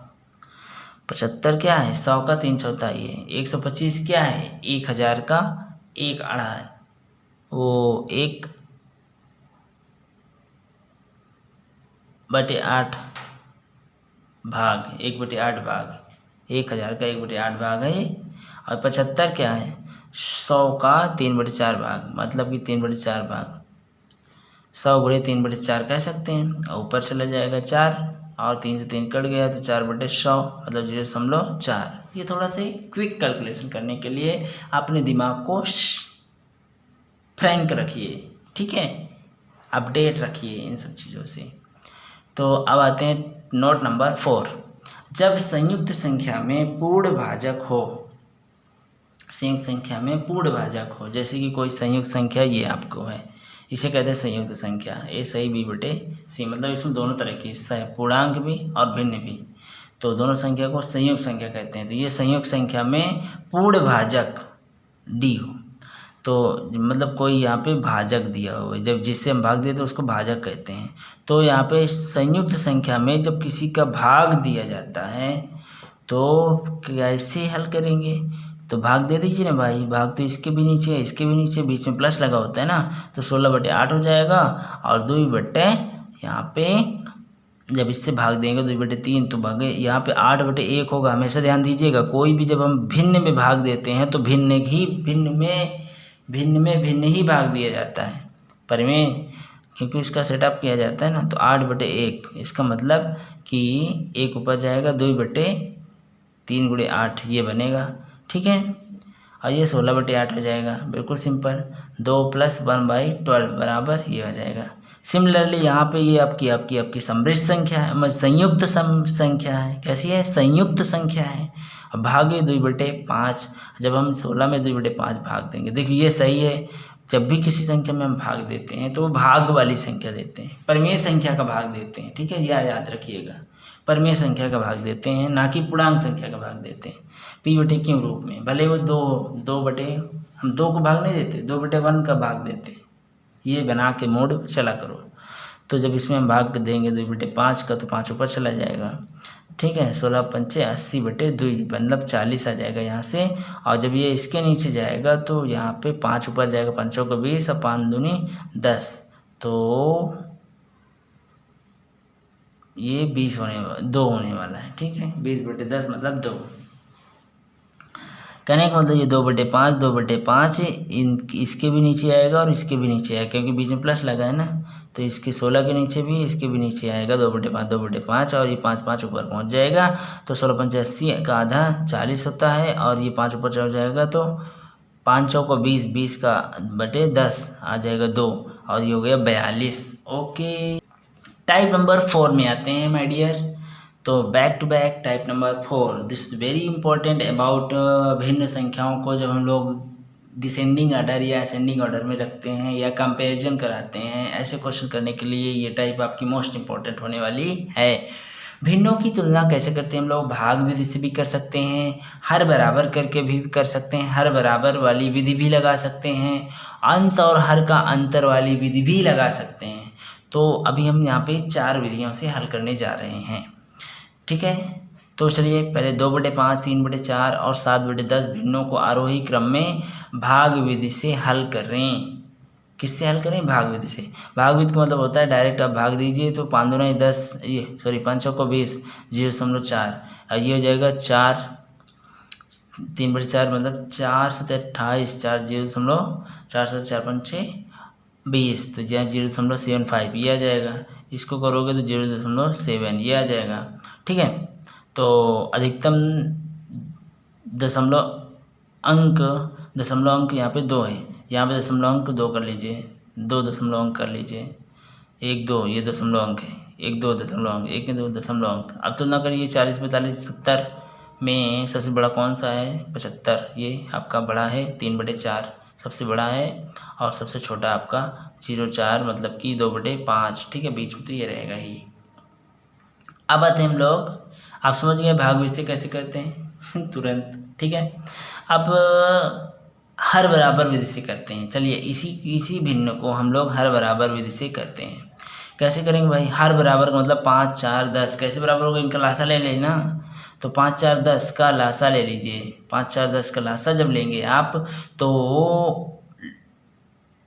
ले लीजिए 5, और इसमें अभाज्य संख्या 2 रहेगी और 5 रहेगी, बस ये 2 रहेंगी। तो 2 दूना 4 सबसे अधिकतम तो ये रहेगी 2 में, और 5 में तो अधिकतम 5 की पावर 1 ही रहेगी। इस तरह से इसका लासा हो गया 4 5 20 आपका लासा आएगा। और 20 अगर लासा आया तो क्या होगा कि आपके अंश हर बराबर हो जाएंगे। लेकिन अब जाके बराबर नहीं करने लगना है, थोड़ा सा सेंस देखिए यहाँ पे। न्यू हर क्या आ जाएंगे, यहीं पे देख लीजिए, नए हर क्या आ जाएंगे। सॉरी, ये नया हर नहीं होगा, ये न्यू अंश होगा। ठीक है, ये न्यू अंश होगा यहाँ पे। क्यों? क्योंकि भाई न्यू हर का कोई मतलब ही नहीं। हर माने तो हर सबका बराबर करना है ना, हर बराबर विधि लगानी है, हर बराबर विधि। तो हर जब बराबर करना है तो पुराना नए की कोई बात ही नहीं, वो तो बराबर, उससे कोई मतलब नहीं। हमें न्यू अंश चाहिए, तो न्यू अंश कैसे आ जाएंगे? पुराने अंश तो ये हैं 2 3 7, न्यू अंश आ जाएंगे ये वाले। तो न्यू अंश कैसे आएंगे? जब आप लासा निकाल लोगे तो, और आपके हर यहाँ पे दिए होंगे हर का लासा, जिनका लासा निकाले हो तुरंत ये बच्चे क्या करते हैं, नटखटी होते हैं, ये तुरंत जाएंगे और लासा को हल काटेंगे। तो 5 चौको 20 तुरंत काटेंगे, तो यहाँ पे न्यू अंश आने शुरू हो जाएंगे। 5 चौको 20 जब ये जाएगा तो 4 4 5 20, तो ये नया आपका अंश शुरू हो गया। 10 जब का आएगा तो यहाँ पे 2, तो इस तरह से आपके आ गए न्यू अंश। तो ऑटोमेटिक न्यू अंश आ जाते हैं due to in mutual property of their sum, किसके? लासा के पुत्रों के अंदरूनी गुण के कारण आप धड़ाधड़ काटने शुरू कर देते हैं। और 5 चौका 20, 4 5 6 20, 10 2 हैं, 10 दूना 20 काटना शुरू कर देंगे। तो वहाँ से आप क्या नोट कर लेंगे, न्यू अंश के डाटा नोट कर लेंगे। इससे फ़ायदा क्या होगा कि आपका न्यू अंश और पुराने अंश को मिला देंगे तो आपकी वैल्यू दिखने लगेगी, कौन सा बड़ा है कौन सा छोटा है। तो जब 4 का इसमें मिलाओगे 4 दूनी 8 हो गया, ठीक है। और जब 5 को मिलाओगे 3 में 5 3 15 हो गया। जब 2 को मिलाओगे 2 7 14 हो गया। अब यहाँ से आप देख सकते हो कि कौन सी बड़ी है। तो भाई बीच वाली जो है वो तो बड़ी है, तो 3/4 सबसे बड़ी है, तो 3/4 इधर लिखिए, ठीक है। और ये वाली ये सबसे छोटी है, 2/5 सबसे छोटी, तो पीछे रहेगा, बाकी तो बीच में रहेगा जो बची हुई है 7/10। बात समझ में आई ना, बात समझ में आई, बिल्कुल क्लियर दिखने लगा। न्यू अंश और पुराने अंश को जैसे ही भिड़ा देते हैं तो आपको क्लियर दिखने लगता है। तो ये होता है हर बराबर विधि। तो बताओ भैया हर बराबर विधि कैसी लगी आपको, कैसी लगी? मस्त, बिंदास। तो चलिए, थर्ड नियम ये कहता है कि अंश हर का अंतर इसमें नहीं लगेगा। ओह यस यस यस, एक अंश और हर यहाँ पे लिखा हुआ है ना, यहाँ टाइप में कि हर बराबर विधि। तो हर बराबर विधि का मतलब तो हमने लगा ही दिया। उसके बाद लिखा अंश व हर का अंतर। ये वाली विधि हमने जैसे ही थर्ड में लगाना शुरू की है, थर्ड स्टेप में, तो यहाँ पे हमें अवेयर कर दिया गया कि यहाँ पे क्या अंश और हर का अंतर वाला नियम नहीं लगेगा। क्यों नहीं लगेगा? क्योंकि अंश हर का अंतर प्रत्येक में बराबर नहीं है, प्रत्येक में बराबर नहीं है। अगर अंश और हर का प्रत्येक में बराबर होता, जैसे कि यहाँ पे 5 में 2 गए 3 आ रहा है अंतर, यहाँ पे भी 3 आ रहा है और यहाँ पे 1 आ गया, तो ये गड़बड़ कर डाला है। तो इसलिए यहाँ पे इसमें बराबर आने चाहिए ना, तब हम इसको लगाते हैं। तो चलिए इस सिलसिले में हम बात करते हैं, जैसे कि थर्ड नियम क्या था कि हर का अंतर इसमें नहीं है। तो दिए गए जो क्वेश्चन है, जैसे कि यहाँ पे 2/5 और 7/10, 3/4, तो ऊपर वाले क्वेश्चन में आपका 3 अंतर 1 आ रहा है, 3 1, तो अंतर बराबर नहीं है, तो छोड़ दीजिए, इसमें नहीं लगेगा, ठीक है। इसमें अन्य नियम लगा लीजिए, हर बराबर करके लगा लीजिए, वो तो लगाए ही हैं। भाग भी देख लीजिए, वो भी लगाए हुए हैं। आर पार का नियम भी चेक कर सकते हो, ठीक है। लेकिन चूँकि आर पार का नियम क्या है, इसको आप लगा सकते हैं, जैसे कि ये 2/5 है, 7/10 है, 3/24 है और 3/4 है। तो आर पार का नियम क्या होता है, इसको आप 1 नंबर दे दीजिए और इसको 2 नंबर दे दीजिए, ठीक है। और इसको क्या करेंगे आप, इसका गुणा इधर कीजिए, 10 दूना 20 और 7 पन्ना 35, ठीक है। और इसमें भी 7 चौक 28 और 10 तिहाई 30, ठीक है। अब इसमें आप देख रहे हैं कि 20 कम होता है 35 से, बात सही है। 28 कम होता है 30 से, बात सही है। इसका मतलब कि ये ऑर्डर सही है। तो जो आर पार का नियम है, ये आपका ऑप्शन चेकिंग में बढ़िया रूल अप्लाई किया जा सकता है इसके द्वारा, ठीक है। जैसे कि इसको आप लेस देन को 1 डाल दो, इसको 2 1 2 इनको दे दिया करो, ये साइन को 1 2 दे दिया करो। 1 वाला देख लीजिए क्या ये सही है, आर पार नियम लगा के देख लीजिए, आर पार नियम लगा करके देख लीजिए। हाँ, 7 चौक 28, 10 तिहाई 30 सही है, 10 दूनी 20, 7 चौक 28 सही है। अगर ये सही है ऐसा, बस इसी में कर सकते हो, डायरेक्ट ऑप्शन में ही सत्य है, ठीक है। सत्य क्या सत्य है, तो ये आपका क्या होगा, उत्तर सही है। तो आर पार नियम आपका बहुत ही अच्छा नियम है। अब थर्ड नियम को थोड़ा सा हम एक्सप्लेन करते हैं, क्योंकि यहाँ पे आपने समझ में आया होगा। क्योंकि अंश और हर का अंतर का प्रत्येक में बराबर हो, लेकिन इसमें बराबर कहाँ है, यहाँ पे अरे देखो ना ऊपर वाले सवाल में 2/5 यहाँ पे 3 आया, 7/10 यहाँ 3 आया, 1/4 वही कहा 3/4 है, तो 1 आया, तो 3 3 1 अनुपात आ रहा है, तो बराबर अनुपात में नहीं है ना, अंतर बराबर नहीं है ना। तो इसलिए देखिए यहाँ पे बोला गया क्योंकि अंश और हर में अंतर बराबर नहीं है, बराबर नहीं है तो नहीं लगेगा, ठीक है, ये ध्यान देना। अब ये देखिए पहली चीज़ यहाँ पे ध्यान देना, अगर होता भी तो आपको आगे ध्यान क्या देना होता है। जैसे कि हमारे पास 2 एग्जाम्पल यहाँ पे, ये हमने एरो खींच के नीचे आ गए यहाँ पे, ये हमारे पास पहला एग्जाम्पल और ये दूसरा एग्जाम्पल है। तो पहले एग्जाम्पल में देख लीजिए आपका यहाँ पे रेशियो बराबर है, ठीक है। जैसे इसने कहा कि अंतर प्रत्येक का बराबर नहीं है ऊपर वाले में, अर्थात इस नियम के लिए अंतर क्या बराबर होना चाहिए। तो अब देखिए इस भिन्नों में बराबर अंतर है, इन भिन्नों में बराबर अंतर है। 4 7 में से 4 गए 3, हाँ 14 में से 11 गए 3, 8 में से 11 गए 3, 10 में से 7 गए 3, 4 में से 1 गए 3, सब में अंतर क्या है, बराबर बराबर है। इसका मतलब यहाँ पे अंतर नियम लग जाएगा, भिन्नों का अंतर नियम लग जाएगा, भिन्नों का अंतर नियम लग जाएगा। तो लग जाएगा तो नंबर 2 बातों को याद रखना है। बड़ी संख्या अंश और हर में बड़ी संख्या बड़ा भिन्न कब, जब प्रॉपर होता है। तो ये तो प्रॉपर भिन्न है ना, देखिए ना यहाँ प्रॉपर ब्रैकेट में लिखा ना, प्रॉपर भिन्न जब होती हैं तब ये कॉन्सेप्ट लगता है कि बड़ी संख्या बड़ा भिन्न। अगर पूछे कि सबसे बड़ी भिन्न कौन सी है, तो चूंकि ये प्रॉपर भिन्न है, सब देख लीजिए ना, प्रॉपर भिन्न है, ये भी प्रॉपर प्रॉपर प्रॉपर, क्योंकि जब भाग दोगे दशमलव में आएगा प्रॉपर होगा, भाग दोगे दशमलव proper proper proper proper proper है। तो प्रॉपर में ध्यान रखना, बड़ी संख्या बड़ा भिन्न। बड़ी संख्या कैसे पहचानेंगे, अंश और हर में बड़ी संख्या होनी चाहिए। जैसे कि यहाँ पे 11/14 सबसे बड़ी है ना औरों की अपेक्षा, तो यहाँ पे सबसे बड़ी है तो बड़ा भिन्न भी होगा, ठीक है, बड़ा भिन्न भी होगा, सबसे बड़ा भिन्न यही होगा। और इसमें आ जाते हैं दूसरे में, तो यहाँ पे भी देखिए अंतर बराबर है, 17 में से 3 गए 13, 7 में से 3 गए 17 में से 13 गए 4, 13 4 17, 7 4 11, 3 4 7, 15 4 19, 9 4 13, सब में बराबर बराबर है रेशियो अंतर।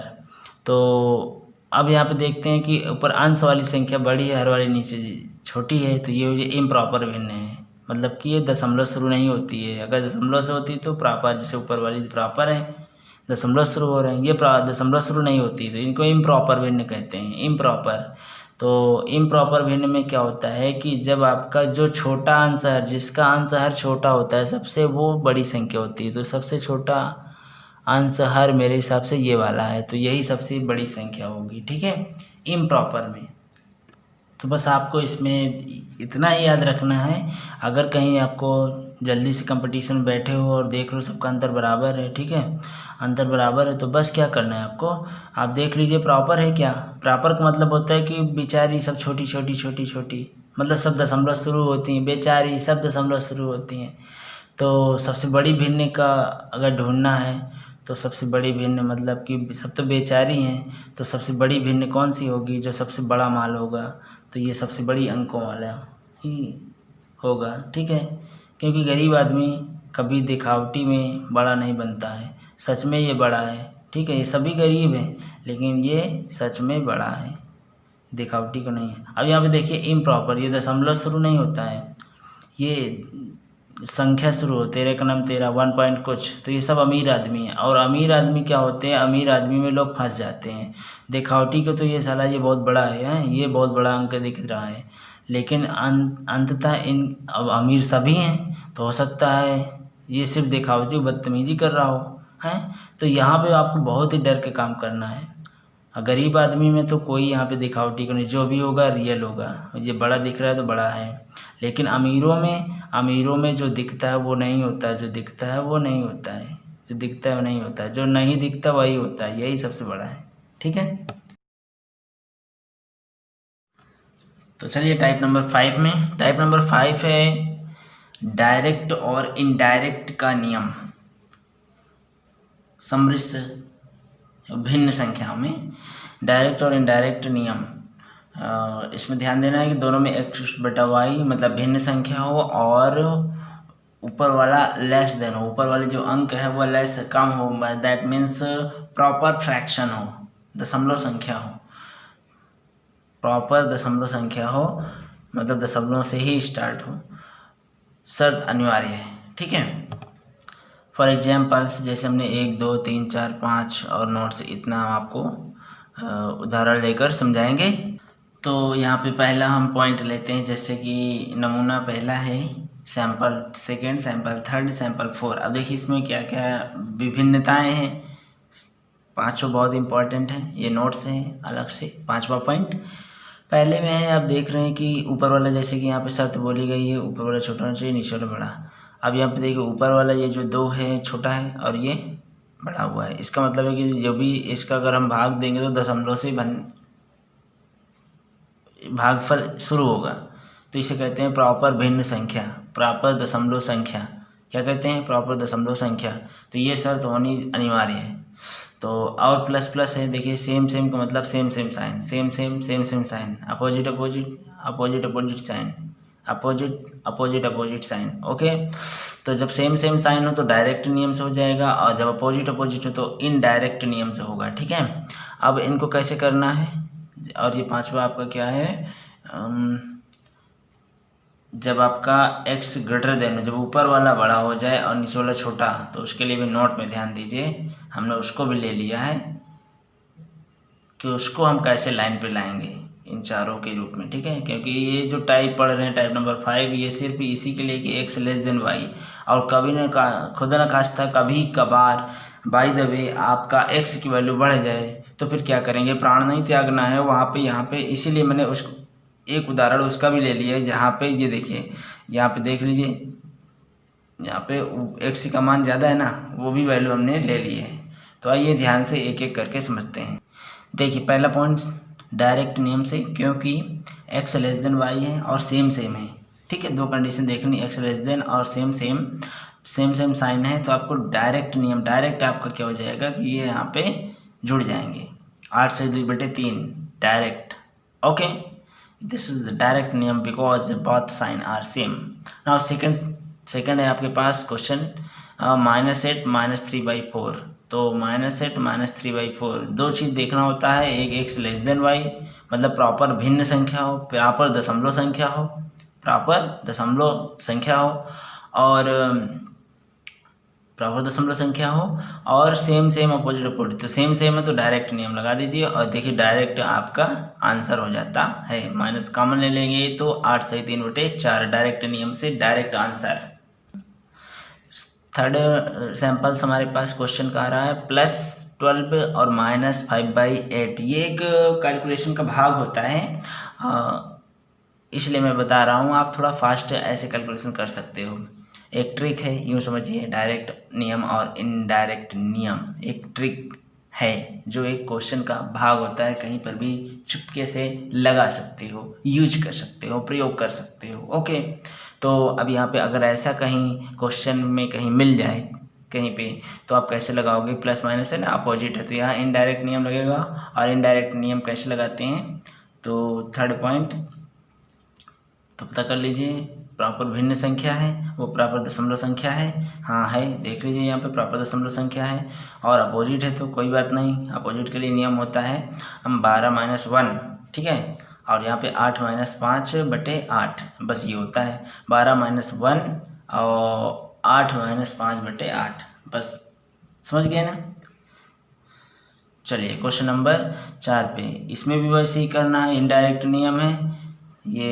ये वाला सवाल, -10 2/5, -10 2/5, तो यहाँ पे भी हमें वही करना है, क्या, x लेस देन वाई छोटा, और अपोजिट है, तो क्या करना है, माइनस आप कॉमन ले लीजिए, और तो बीच में माइनस आ जाएगा, तो आप कह सकते हो 10 - 1। ठीक है, कहने का मतलब यहाँ पे 1 होता है ना, कुछ ना हो तो 1 तो होता ही है, लेकिन फिलहाल यहाँ पे रख नहीं सकते, दिखा देंगे गलत हो जाएगा। ठीक है, उसकी वैल्यू 5 करना, 5 करना 5 2 7/2 हो जाएगा अगर 1 दिखा देंगे। ठीक है, ऐसे समझ सकते हो, बाकी होता गड़बड़ हो जाएगा। तो आप समझ लीजिए 10 - 1 कॉमन लोगे तो 10 - 1 और 5 - 2/2, डायरेक्ट आपका ये आ जाएगा। ठीक है, और डायरेक्ट मतलब फिर देखो ना, डायरेक्ट यहाँ पे वैल्यू लिख सकते हो, और कितना, 10 में से 1 गए 9, और यहाँ पे 5 में से 2 गए 3/9। तो ये जो वैल्यू ये वाली लिखी हुई है, आप इसको यहाँ से यहाँ ये स्टेप खाली खोखा यहाँ से आप कर सकते हो, यहाँ पे लिख दीजिए, जो साइन बाहर होगा वो बाहर रहेगा, और यहाँ पे 10 - 1, 10 में से 1 9, जो बाहर होगा वो बाहर होगा। ठीक है, पहली बात, इसमें जो बाहर वाली संख्या में होगा वही बाहर संख्या लिखी जाएगी। ओके, ये फैक्ट है, और okay, this concept apply overall, direct indirect. Okay, जो बाहर का आपका साइन होगा वही होगा। तो यहाँ पे अब हम देखिए ना, यहाँ पे देख लीजिए, प्लस है, बाहर प्लस, बाहर वाली संख्या प्लस है तो यहाँ प्लस है, बाहर वाली संख्या माइनस है, यहाँ वाली संख्या प्लस है तो यहाँ पे प्लस है। ये देख लीजिए, बाहर वाली संख्या माइनस तो माइनस रहेगा, बस कॉन्सेप्ट देखिए, 10 - 1 मतलब 9 आएगा, एक में से, और ये 5 में से 2 गए 3, 3/5 आंसर। ओके। अब मैंने एक क्वेश्चन और लिया था डायरेक्ट इनडायरेक्ट नियम लगाने के वास्ते। एक्स जब आप एक्स बड़ा हो, एक्स ग्रेटर देन वाई जब बड़ा हो,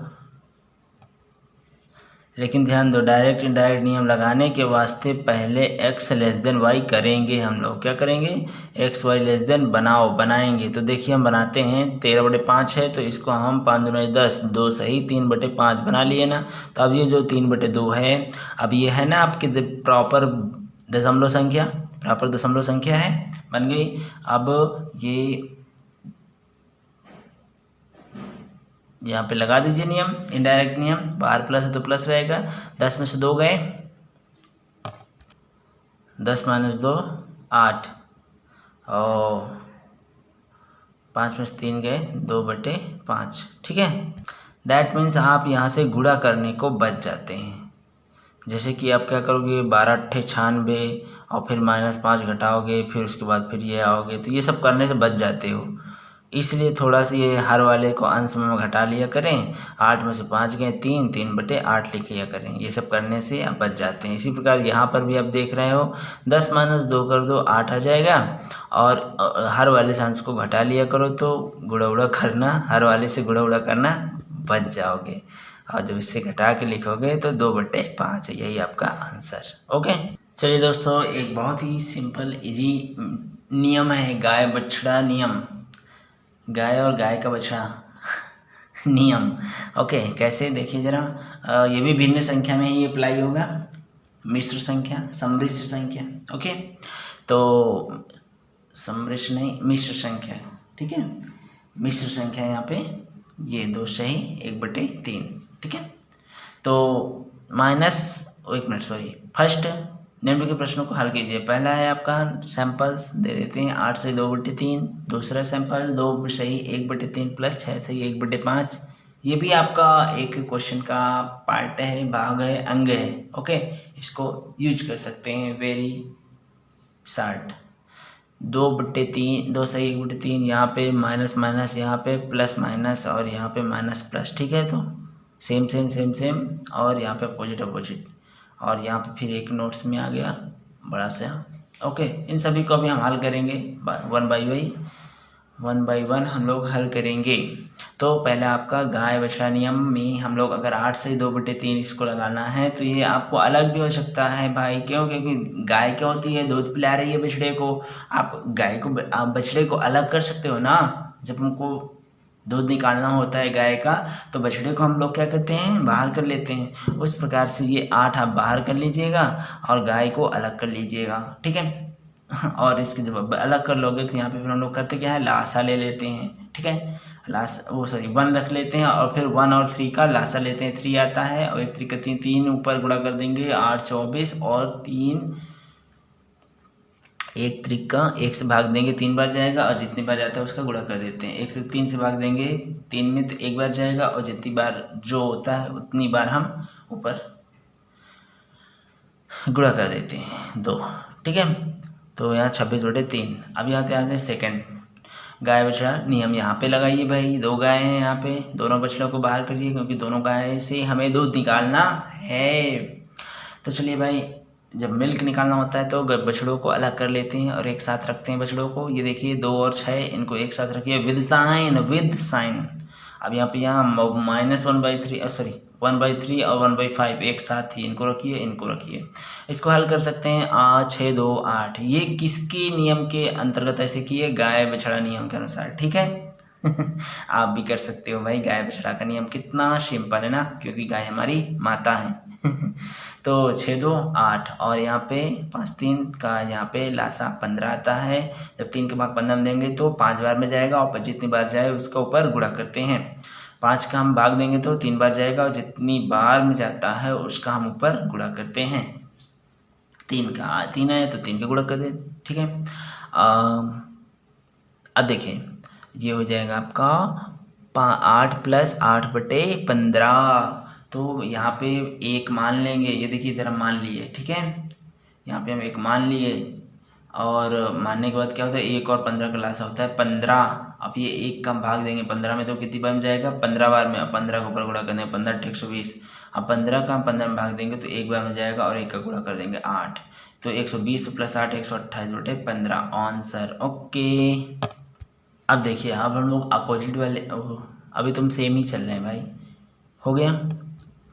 तो अगर माइनस माइनस हो तो हमने बोला था विद साइन हम लोग रखेंगे, तो -10 -8 एक में, और यहाँ पे -3/4 -5/8 दूसरे में। ये देखिए -3/4 -5/8 दूसरे में।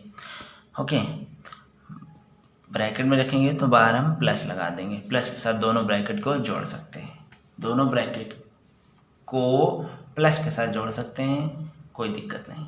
अंदर साइन कुछ भी हो, अगर दोनों ब्रैकेट लग गए तो वो बीच में हम प्लस लगा सकते हैं। तो ठीक है, हम ब्रैकेट में रख लिए, इसलिए हम बाहर दोनों ब्रैकेट को जोड़ रहे हैं प्लस के साथ, ठीक है, ना कि हम संख्या को जोड़ रहे हैं। तो दोनों ब्रैकेट के कारण हम यहाँ प्लस लगा सकते हैं, ठीक है।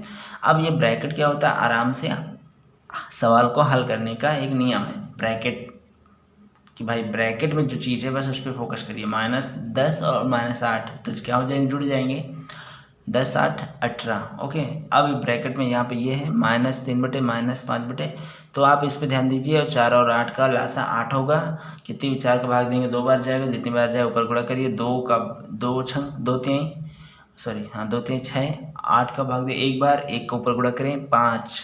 तो अब इस तरह से हो जाए 6 5 11 11/8 और इसके नीचे 1।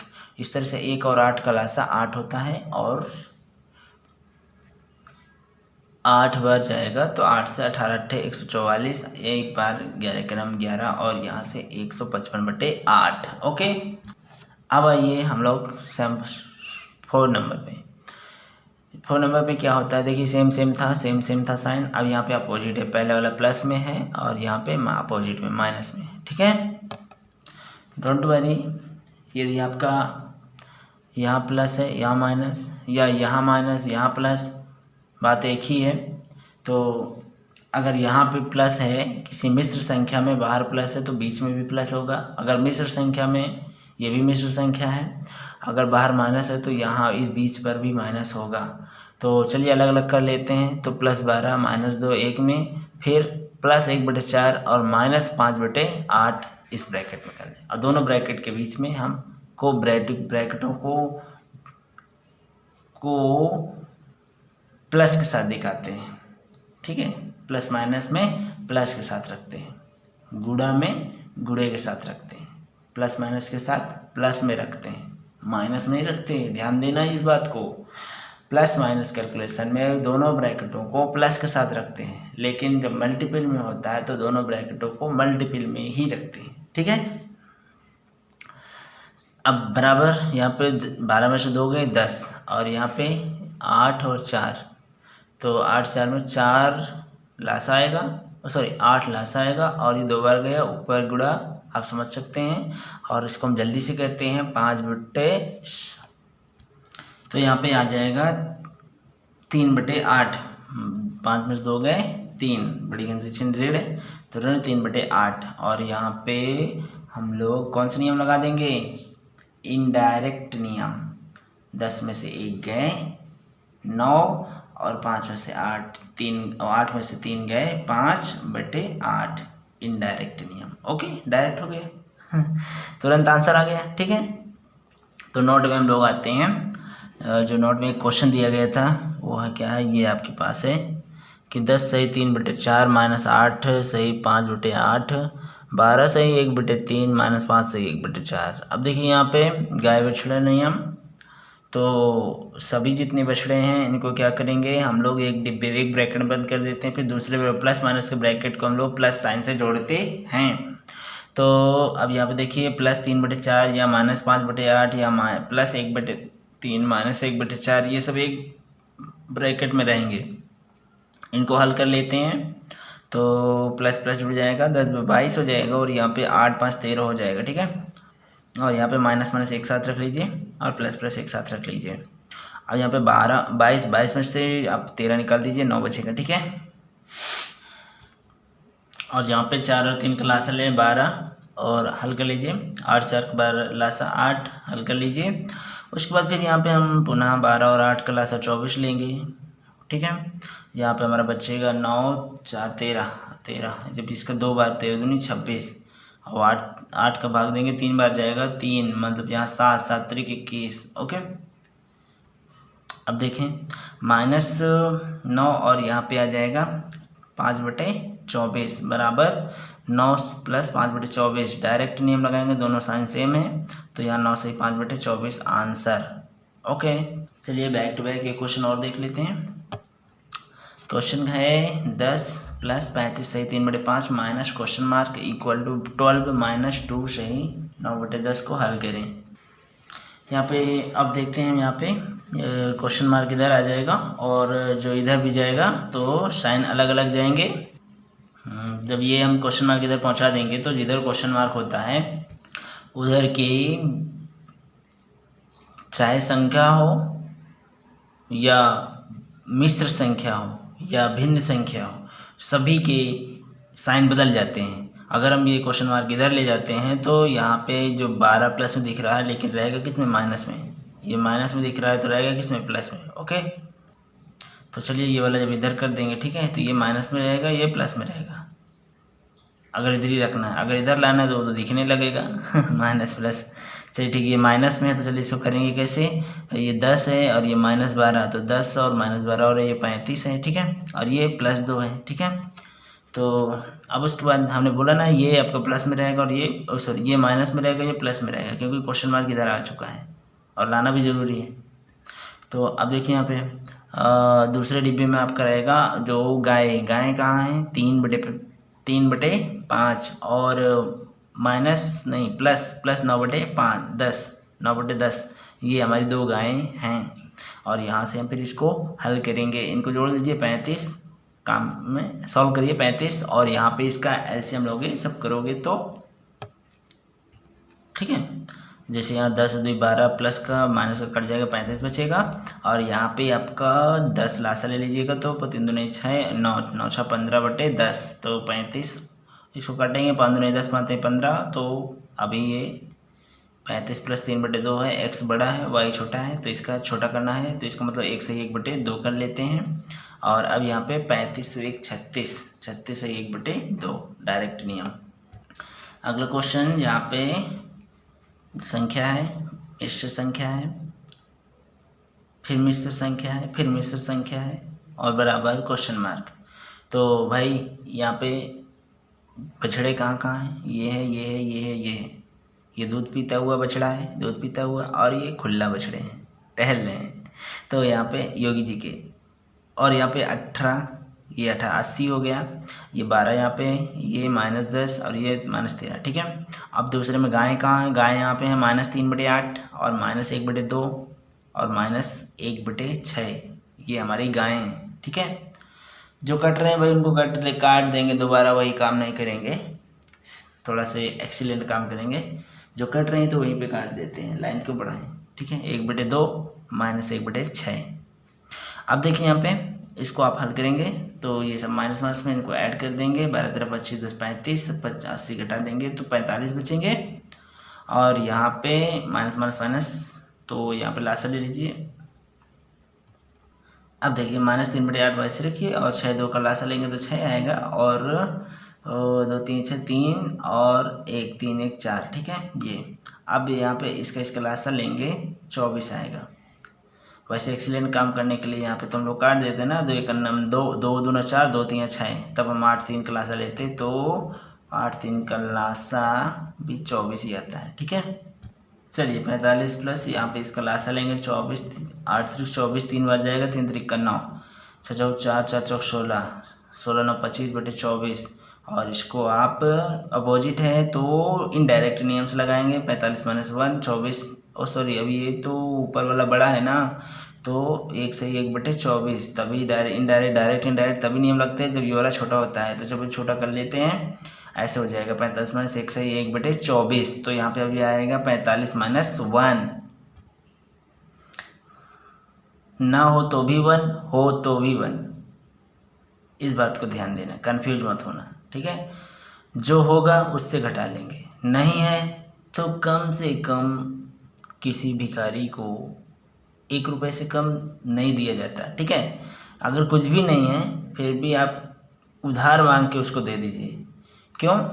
क्योंकि यार वो भिक्षा मांग रहा है आपसे, तो इसलिए आपका अगर यहाँ 1 रुपये होता भी नहीं है तो भी हम इसको 1 दे देते हैं। तो 45 माइनस 1, और है तो फिर दे ही देंगे, 2 है तो 2 ही दे देंगे, 3 है तो 3 सामर्थ्य के अनुसार आप इसको दे सकते हैं। 4 है तो 4, 5 है तो 5। तो चलिए यहाँ पे 44 माइनस 45 माइनस 1 तो 44, और यहाँ पे 24 minus 1 23/24। This is the answer. आज के लिए दोस्तों इतना ही। वीडियो कैसा लगा हमें कमेंट बॉक्स में ज़रूर बताइएगा। ध्यान रहे अगर आपका कोई भी डाउट तो कमेंट बॉक्स में आप लिख सकते हो।